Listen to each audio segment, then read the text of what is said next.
శాస్త్రీత్యా ద్వాదశ రాశుల్లో 12వ రాశి అయినటువంటి మీనరాశి మిత్రులారా, మీరు పూర్వాభాద్ర నక్షత్రం 4వ పాదం, ఉత్తరాభాద్ర నక్షత్రం 1, 2, 3, 4 పాదములు, రేవతి నక్షత్రం 1, 2, 3, 4 పాదాలకు జన్మించిన మీరు మీనరాశి వారిగా పరిగణించబడుతున్నారు. ఈ సెప్టెంబర్ నెల మీకు శుభాశుభ ఫలితాలు ఎలా ఉన్నాయంటే, ఏళ్నాడు శని 7.5 జరుగుతుంది.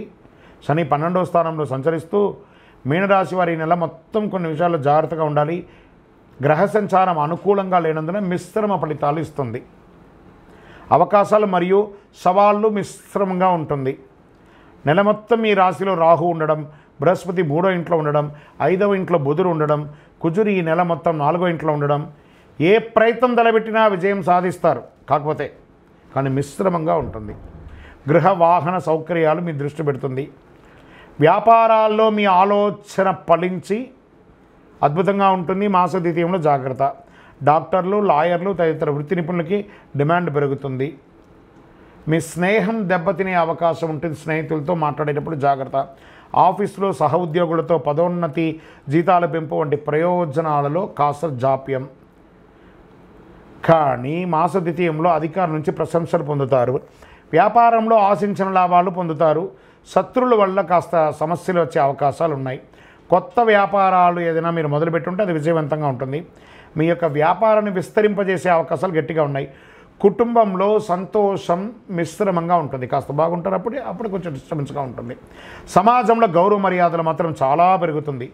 బంధువులు, స్నేహితులు ఎంతో సహకరిస్తారు. మాస ద్వితీయంలో భార్యాభర్తల మధ్య అన్యోన్యత పెరుగుతుంది. నెలాఖరులో చిన్న చిన్న అభిప్రాయాలు రావచ్చు, కానీ ఏమీ ప్రభావం ఉండదు.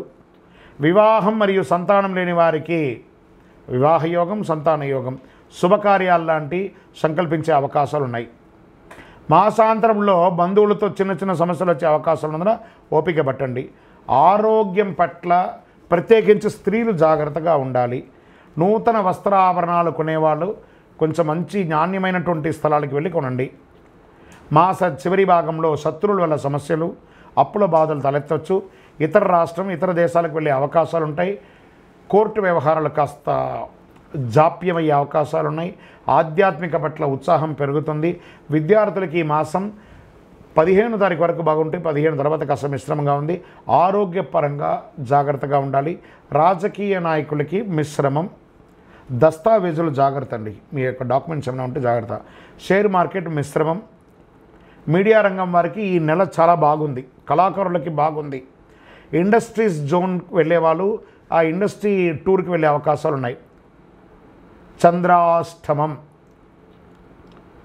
ఈ నెల 6/9/2024 11 గంటల రాత్రి నుండి 9/9/2024 11 గంటల 28 నిమిషాలు ఉదయం వరకు చంద్రాష్టమం ఉంటుంది. జాగ్రత్త.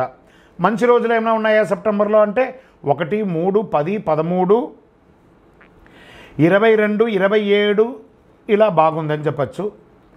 పరిహారం ఏమైనా ఉందా ఈ నెల అనుకుంటే, నవగ్రహ సన్నిధిలో గురు భగవానికి నూనె దీపం వెలిగించండి. పసుపు పూలతో పూజించండి. శని భగవానుడికి ప్రార్థన చేయండి. శని భగవానుడికి 19 ప్రదక్షిణాలు చేయండి. దక్షిణామూర్తి శ్లోకం చేయండి. మీ వయసు ఎంత ఉందో అన్ని దీపాలు వెలిగించండి. కరుంగాళి మాల ధరించండి. మీ యొక్క సంపూర్ణ జాతకం తెలుసుకోవాలనుకుంటే మీ పరిసర ప్రాంతాల్లో ఉన్న జ్యోతిషాస్త్ర నిపుణులను సంప్రదించండి. లేదా మా ద్వారానే తెలుసుకోవాలనుకున్నారా, కింది నెంబర్కి మీ date of birth, time of birth, place of birth WhatsApp చేయండి. జ్యోతిషాస్త్రం పడుతున్న వర్షానికి గొడుగు మాత్రమే కానీ జీవితం కాదు. మిమ్మల్ని మీరు నమ్మండి, దైవాన్ని నమ్మండి. విజయోస్తు. ఈ యొక్క ద్వాదశ రాశుల ద్వారా మేము చెప్పినటువంటి ఈ యొక్క రాశి ఫలితాలన్నీ చూస్తున్నటువంటి మా యొక్క బంధుమిత్రులందరికీ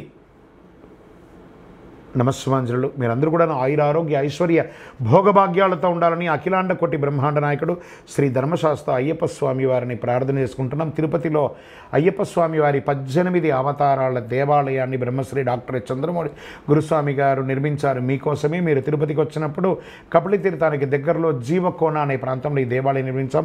దర్శించుకోండి. మీకోసం మన దేవాలయంలో లోకక్షేమం కోసం ప్రార్థన చేస్తాను. వందే మాతరం, వందే మాతరం, వందే మాతరం.